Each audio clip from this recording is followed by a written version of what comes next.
Rabas, Sobolon Avsheinu Alaga Shananim, Habuz Legeheyoinim. Mes chers amis, aujourd'hui, Shiva Asar Tammuz, le 17e jour du mois de Tammuz, qui est pour l'instant un jour de jeûne. Alors donnons un peu plus de tzedaka que d'habitude, ensemble en exprimant nos prières pour la sécurité de nos chers frères soldats, nos chers soldats, les otages, et nous tous, tout Am Israël.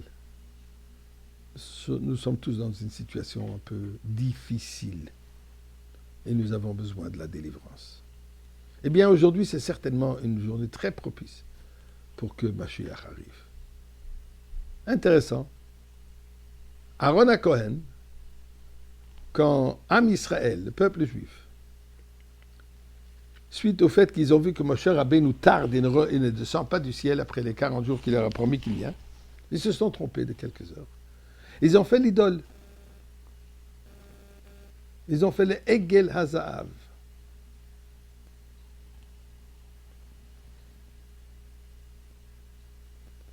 Aaron à Cohen leur a dit, attendons demain, qui Chag Lashem Machar.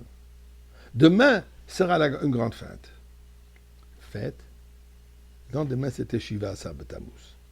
Et c'est là où Moshe Rabbeinu, quand il est descendu du ciel, avec les luchot, avec les tables de la loi, quand il a vu qu'ils ont fait le veau d'or, il a brisé les luchot.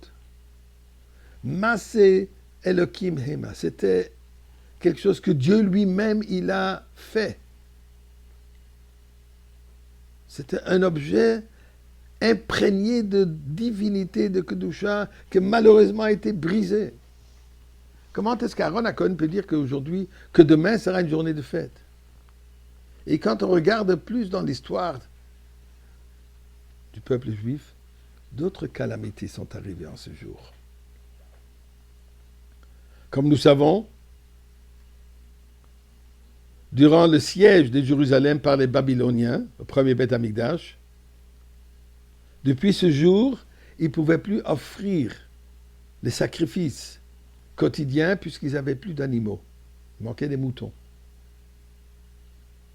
Apostomos a brûlé la Torah. Maintenant, il y a une discussion parmi les historiens qui était Apostomos.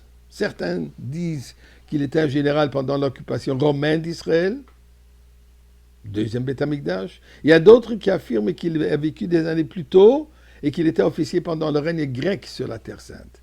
Mais peu importe. Pas un bon gars, comme on dit.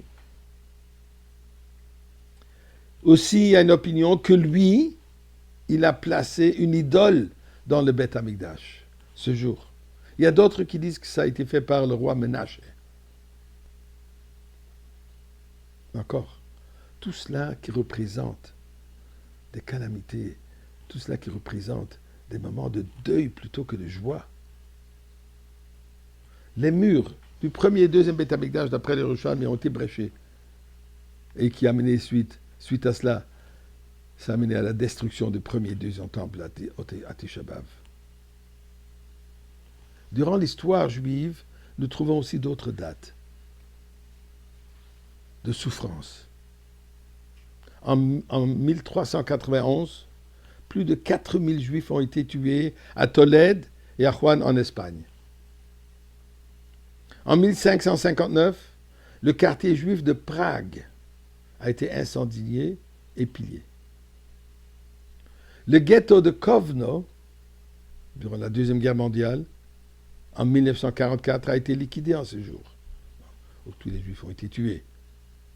En 1970, la Libye a ordonné la confiscation des biens juifs. Gush Katif, que nous voyons aujourd'hui, les souffrances que ça a causées, devait à l'origine être détruit au cours de ces journées. La question qui se pose, alors comment est-ce qu'Aaron Cohen peut dire Ki Chag Lashem Machar, que ceci, demain, sera une fête, quand nous avons tous ces calamités?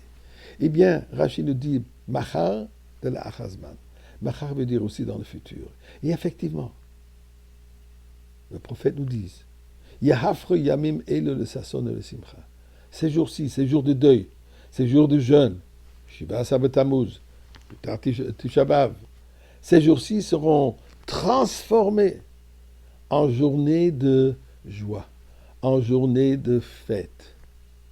D'ailleurs, Bezrat Hashem Mashiach arrive aujourd'hui, donc Shiva Asar B'Tammuz, 17e jour de Tammuz devient une fête, et ensuite Tisha B'Av deviendra aussi une fête. Alors toutes ces 3 semaines, au lieu d'être considérées comme 3 semaines de deuil, seront considérées des semaines de Chol HaMoed.